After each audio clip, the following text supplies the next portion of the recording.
you probably never heard a really long, really extended, description of what's going on in creation. I can't tell you how important this is.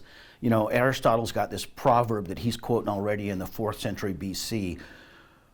Well begun is half done, and we really want to begin telling this story well. And so we want to begin with a simple fact. 1 John 4:8, God is love. And God created this world in love, and he loves the world that he created. Human beings were created as part of this world and within this world to enjoy the deepest intimacies of God's tender and fatherly love. And secure in the deepest experience of being loved by our Abba, our Daddy. Humanity was equipped and destined to enjoy sharing God's love and goodness and kindness with all creation. I want to bookend just that statement with another quote from 1 John chapter 4. We love because God first loved us. And if we don't get this right, then almost everything we do as believers goes astray.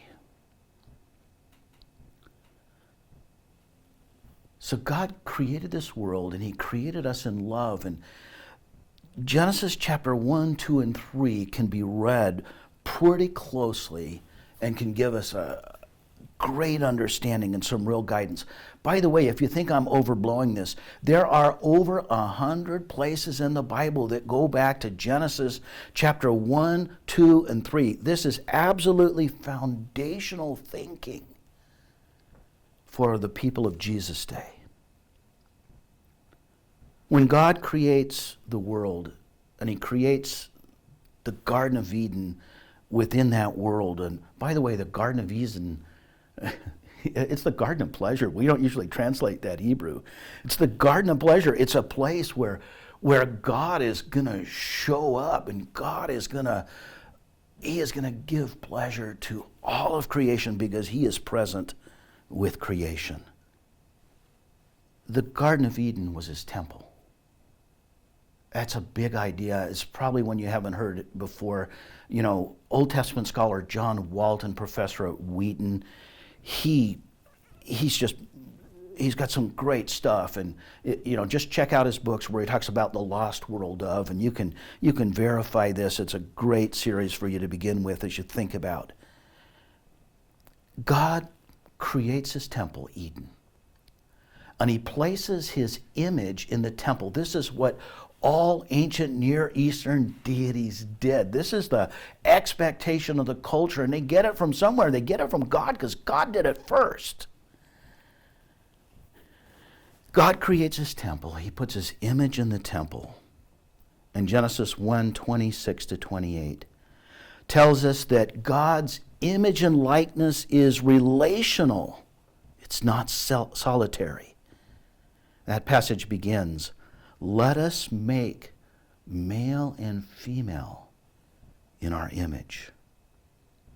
God's image is blessed to multiply, and the text says that God blessed them and said, "Be fruitful and increase." And God's image is blessed to subdue and rule the earth. Now we have to be careful with this because historically, humans have misunderstood this command, and we have taken rough dominion over the earth. And we have done whatever we wished with it, and that is our bad. This does not show the rest of creation what God is like. It doesn't show God's love and kindness to the world. They certainly don't show, that kind of action, that behavior certainly doesn't show God's gracious provision and God's hospitality. So a better idea of what this dominion looks like, this ruling looks like, can be found in Genesis chapter 2, verse 8. God shows the man what gardening looks like. God's the first gardener. Did God model shepherding for the man in verse 19? I think so. Verse 15 summarizes how humans are meant to rule. The Lord took the man and put him in the Garden of Eden to work it and to care for it. Our dominion, modeled after God's actions, is that of a gardener, a shepherd, and a steward. Wow. That's a cool call. What a way to be blessed. Now, chapter 3, verses 8 and 9, gives us one of the most amazing looks into that first period. I mean, this just blows my mind. God came to walk and talk with the man and the woman in the cool of the day. As their Abba, God showed up, and he allowed the first humans to learn from him. They got to ask, why this? They got to say, what about that? Mostly they learned what it was like to be in a good relationship with someone who loved them more than they could possibly understand. Someone who provided for them and who gave himself to them and whom someday would give himself for them. You know, we talk about this with kind of a technical word. We talk about it with the word synchronizing. As human beings today, we can study this. There's a whole field of psychology called physiological psychology, where you can actually see that human beings, when they're involved in a project together, their respiration rates, their heart rates, all kinds of things about us synchronize. You've probably experienced it just walking in the mall with a friend as you try to fall into step with them, or you experience the discomfort of them having longer or you having longer legs and you can't walk in step with them and it feels just a little bit awkward. We are built, completely built to synchronize with each other. It goes clear back to the garden. We were meant to synchronize with our Abba, to learn everything about him and with him. And it is all just this powerful function of God loving us.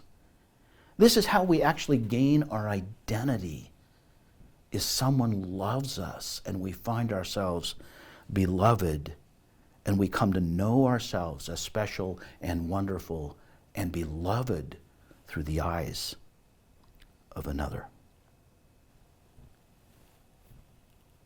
It's a good plan. And because God loves us, we are equipped to love others, and we are blessed to multiply and to show his goodness and kindness throughout all creation. And you know, you just have to let your imagination run wild. If that first couple would have been a little slower about tripping up, how broad would the borders of the Garden of Eden become?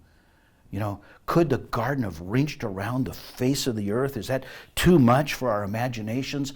I don't know. It's a wonderful thought that they could have shown God's goodness and kindness to all the world.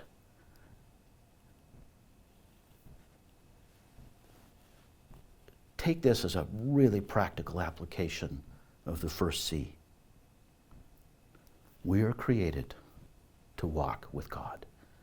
And we are going to see that theme all the way through the 6 C's. We're created to walk with God. It's a good plan.